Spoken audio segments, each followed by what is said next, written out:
Welcome to the Deep Dive. We're here to cut through the noise, take all the complex events and news flying around, and really distill it into the clear picture you need. Today we're tackling something really high stakes, something that moved incredibly fast.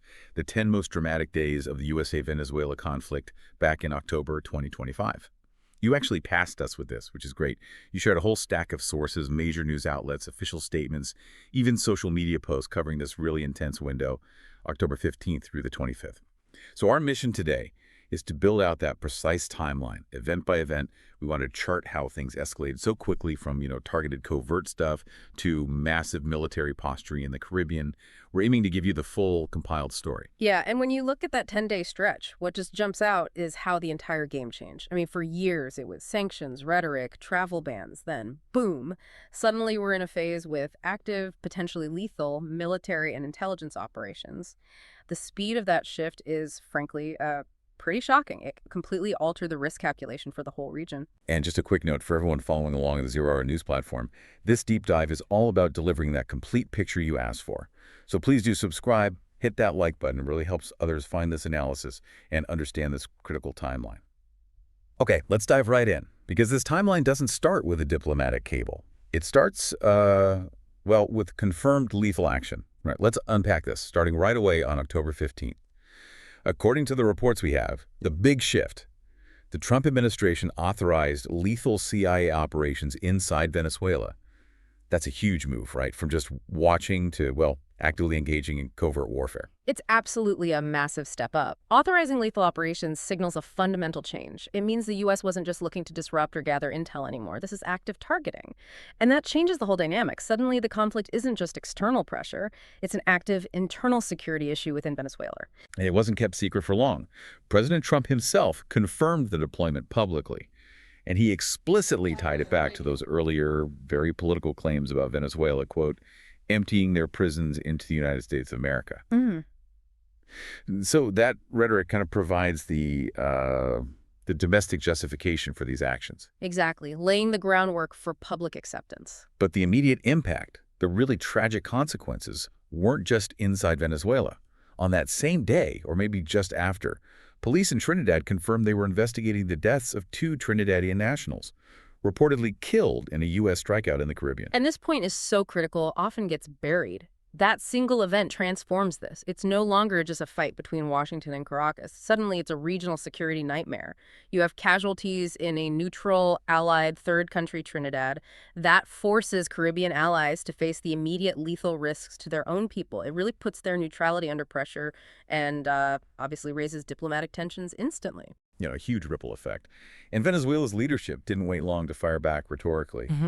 On October 16th, you had Diosdado Cabello, a senior official, really going on the offensive. He warned the Venezuelan population was ready for armed resistance against, quote, foreign enemies. And he used that really striking image, didn't he, about a campesino with a machete appearing to fight invaders. Signaling this idea of grassroots, maybe prolonged resistance. Very potent imagery. Okay, moving forward, October 17th was just incredibly busy, a real pivot point. Activity on all fronts, military, domestic, political. We had reports of the U.S. military rescuing survivors after some kind of raid in the Caribbean, holding them on the U.S. warship. So clearly, ongoing naval ops. Right. And while the U.S. is applying that external pressure, you see the internal clampdown ramp up inside Venezuela. The human rights group Ventebay reported what they called a wave of repression, at least 30 arbitrary arrests documented. So the regime is trying to secure the home front, cracking down on dissent while facing this outside threat. And then the big military response from Caracas. President Maduro ordered the mobilization of troops and, significantly, this million-strong militia. The justification he gave, reported in the Wall Street Journal, was what he called the largest U.S. military buildup in the Caribbean since the 1980s. So, signaling full-scale national readiness. Yeah, bracing for invasion or blockade, essentially. At the same time, you have the Venezuelan opposition leader, Maria Corina Machado, taking a very different stance. She urged Latin American leaders to demand Maduro leave power and explicitly supported the U.S. anti-drug operations. So, seeing an opportunity there. And it's really important to connect Maduro's military mobilization back to the U.S. narrative, because on October 18th, the next day, President Trump doubled down on the counter-narcotics angle. He shared that pretty dramatic footage, remember, of a U.S. strike bombing a drug-filled submarine in the Caribbean, The U.S. is constantly putting out this visual evidence of the narco war. And we have to keep in mind these groups like Tren de Aragua, that powerful Venezuelan gang that's gone transnational, they're a key part of the U.S. justification. The very real threat from these groups is used to frame the military actions as, necessary security enforcement. A potent narrative. Yeah.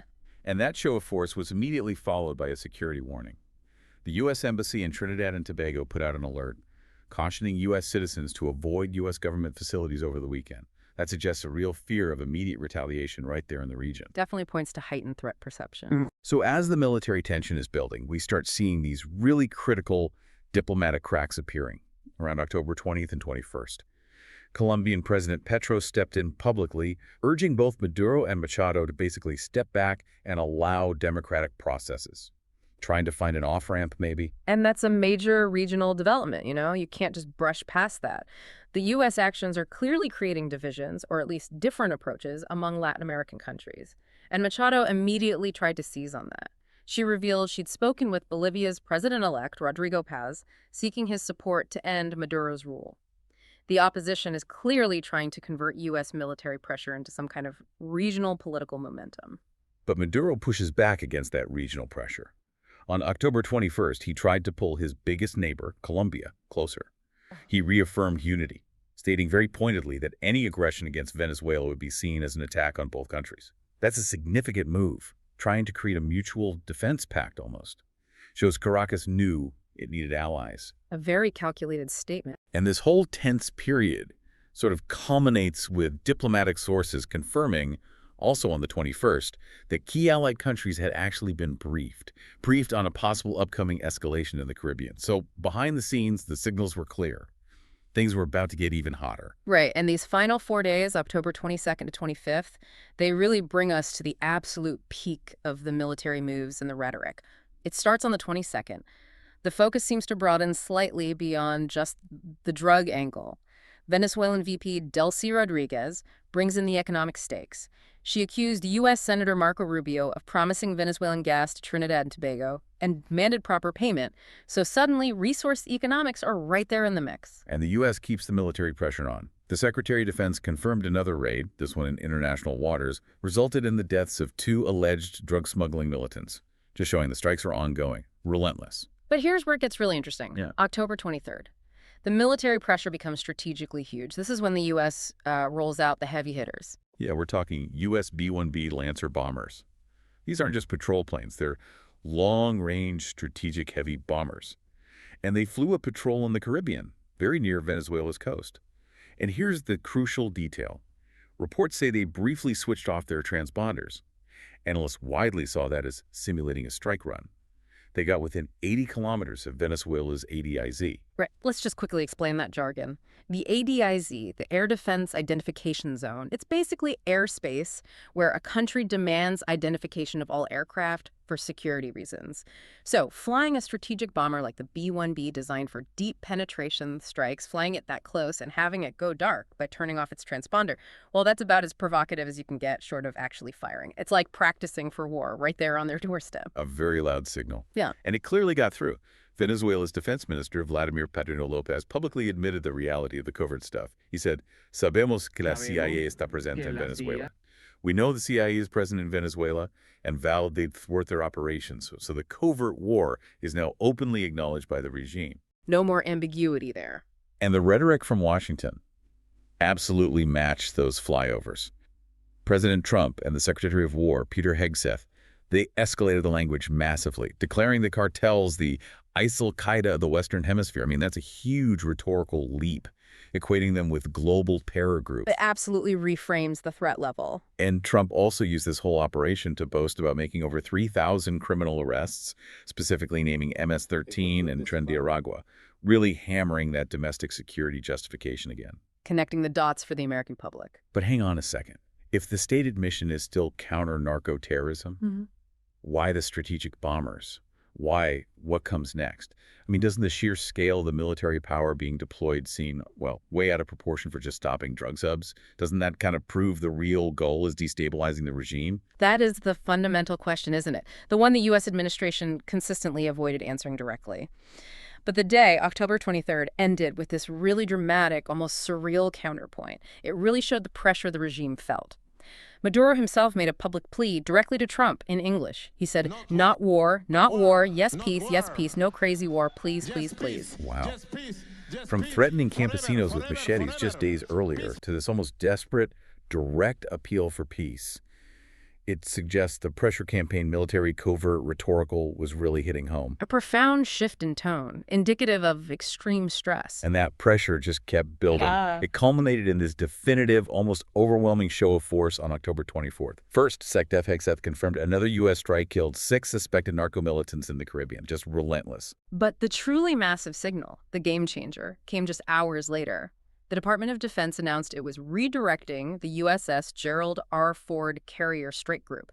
That's the nuclear-powered aircraft carrier, plus its escort ships, like 3 destroyers.